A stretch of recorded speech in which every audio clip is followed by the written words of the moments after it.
Yeah. Yes. I think one of the things that I think would be very beneficial to the audience is just really to talk about like the mindset and the way that we think about sales. Jeremy, I love, and I've heard just your origin story many times, and I love the fact that you were a young person, a teenager who tried something and was just like, wow, this is really fun. Like you had this very positive first experience.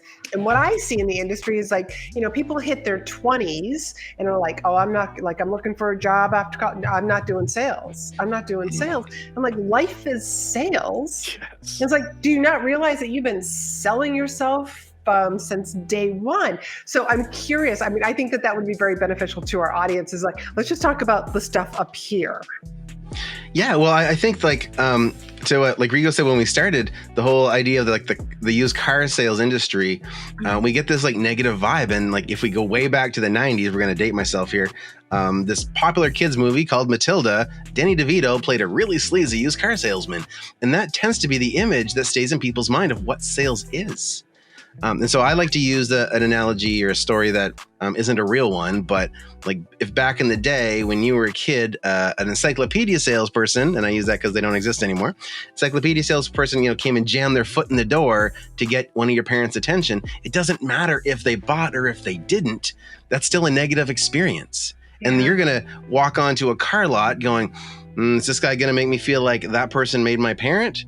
Or you're going to get into sales and go, I don't want to be that. And so if I'm avoiding this, I'm going to come way over to the opposite side, and it's going to be, oh, you just let me know when I can help you. And people need guidance. But if we just leave people out in the ether to say, solve your own problems, we've taken away our commitment to being able to help others.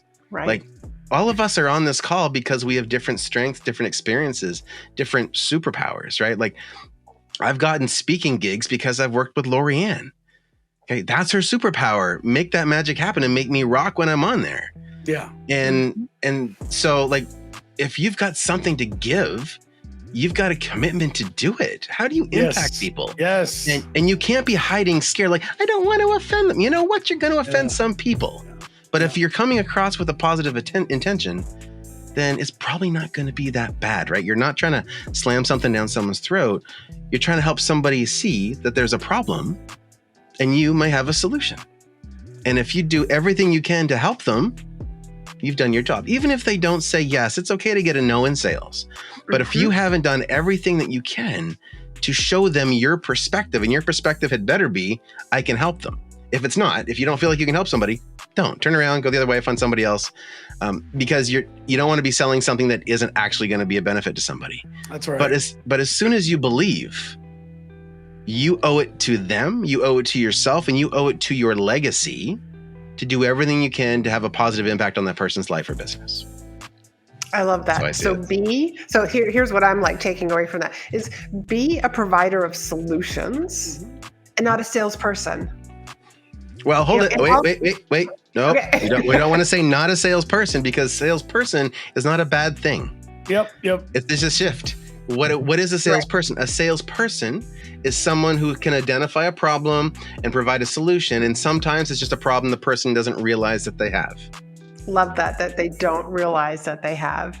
And so I also want to like sort of highlight, like for all the people who are, I'm not going to do sales because they had that bad experience, like, the couple of examples that you shared with us, Jeremy, is to think about like what was a bad experience that you had in sales. But then also the flip side is think back to a time where you enjoyed the sales process, you enjoyed buying something, because I think like all of us get to decide like what kind of salesperson do we want to be. See how easy I was to like slip that word in there now? See, well, you become the salesperson you want to be. And you can take that to another level, Lorianne. How many times have we done something and had a bad experience? How many times do I go to Panda Express and get crappy food and service and I still keep going back? The thing is we're always going to have good and bad variations of anything.